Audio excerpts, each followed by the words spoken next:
Next जो question हमारा है, देखिए दी हुई एपी के प्रथम पद लिखे जबकि प्रथम पद और स्वर अंतर दिया हुआ है।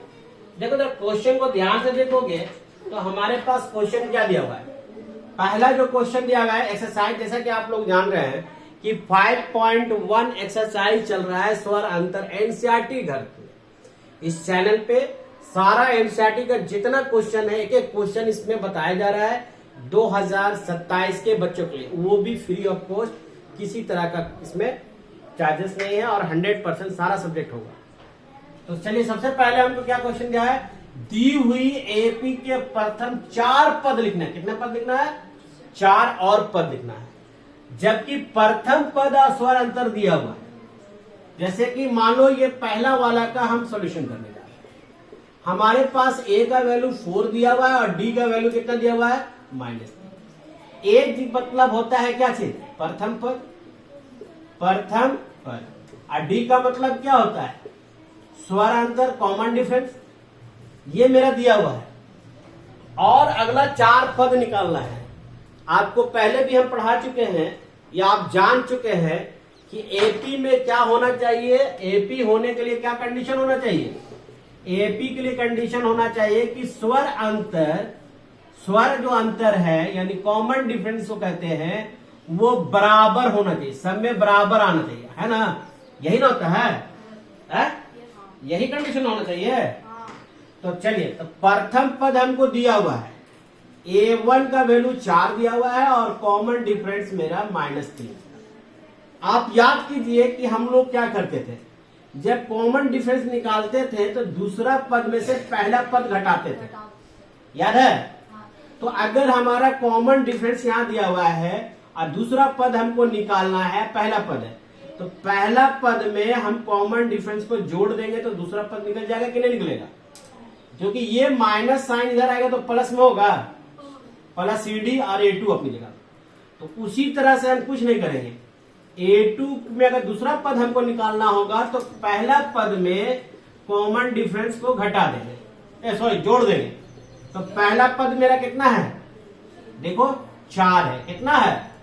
4। और इसमें जोड़ेंगे को चाहिए कॉमन डिफरेंस -3 में दिया हुआ, माइनस में 3 दिया हुआ, क्वेश्चन देख लीजिए। तो अगर आप इसको सॉल्व करेंगे तो 4 माइनस प्लस -3 कितना निकला? 1। तो हमको 4 पद चाहिए, तो A3 जो पद निकालेंगे तो A2 प्लस D होगा, A2 प्लस D होगा। देखो दूसरा पद निकाले तो पहला पद में D जोड़े, तीसरा पद निकाले तो दूसरा पद में D जोड़ेंगे। तो दूसरा पद मेरा 1 है और कॉमन डिफरेंस -3 है। कितना है? -3 है। ये 1 हो गया, माइनस प्लस -3 कितना है? -2। हमको के को पद बोला है? 4 पद बोला है ना, 4 पद। अभी 3 को निकालना है, 2 को निकालना है। A4 निकालिएगा तो A3 प्लस क्या दीजिएगा? D निकलेगा।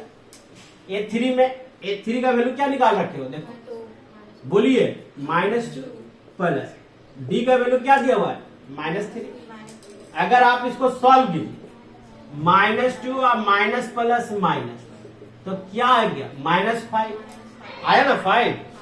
उसी तरह से अगर A5 निकालना होगा, A5 निकालना होगा तो A4 में D जोड़िएगा, यानी कि A4 मेरे पास कितना है? -3, यानी -5 -3 कितना आ गया? -6। हमारे पास क्या बोला था? 4 को पद निकालने बोला था, तो पहला निकाल दिए पद A निकला, दूसरा पद मेरा -2 निकला, चौथा पद मेरा -5 निकला और सब निकल गया। चलो निकल गया। अब हम ये बता चुके हैं। अब अगला क्वेश्चन आपके पास ये है, इसको आप सॉल्व कीजिए और कमेंट्स करके बताइए कि कितना कितना आंसर आया। चलिए निम्नलिखित, अगला क्वेश्चन, निम्नलिखित में से प्रत्येक एपी के लिए प्रथम पद और स्वर अंतर ज्ञात करना है। हमको क्या कहा है? एपी दिया हुआ है। देखिए दूसरा नंबर क्वेश्चन को देखिएगा, यहां दिया हुआ है -5, -1, 3 और 7 दिया हुआ है ना।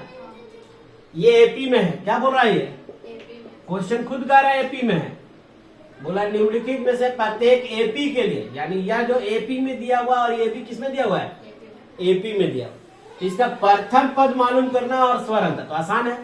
प्रथम पद पहला ही वाला होगा, a1 equal to -5, a1 equal to -5। Common difference मेरे पास कितना होगा, a2 में से a1 घटाएंगे, a2 में से a2 मेरे पास कितना है बाबू, -1 माइनस a1 कितना दिया हुआ था, -5। ये माइनस माइनस क्या हो गया, अब 5 में से 1 घट रहा है तो कितना बचेगा, हमसे क्या मांगा था, स्वर पहला पद और कॉमन डिफरेंस बोला था, हमने निकाल दिया। बाकी ये क्वेश्चन दूसरा नंबर में भी अगर आप देखें तो उसमें भी पहला पद क्या होगा, पहला पद क्या होगा, कस के बोलिए, 1/3 होगा। गुड। और अगर डी निकालेंगे, अंतर निकालेंगे, क्या होगा, 5/3 में से 1/3 घटा दोगे, तो 5/3 में से 1/3 घटाओगे, एलसीएम लोगे, 3 हो गया, 5 - 1 कितना आएगा इसका, 4/3 आएगा है? तो चलिए हो गया आज के क्लास में ही, फिर नेक्स्ट क्लास में हम इसी का 5.2 पढ़ेंगे पूरी तरह से। चैनल में पहली बार आए तो सब्सक्राइब करो और 2-3 लोगों के साथ शेयर जरूर करें कि एनसीईआरटी का सारा 10 क्लास का क्वेश्चन, एनसीईआरटी का सारा सोल्यूशन चलेगा। ठीक है, जय हिंद, जय भारत।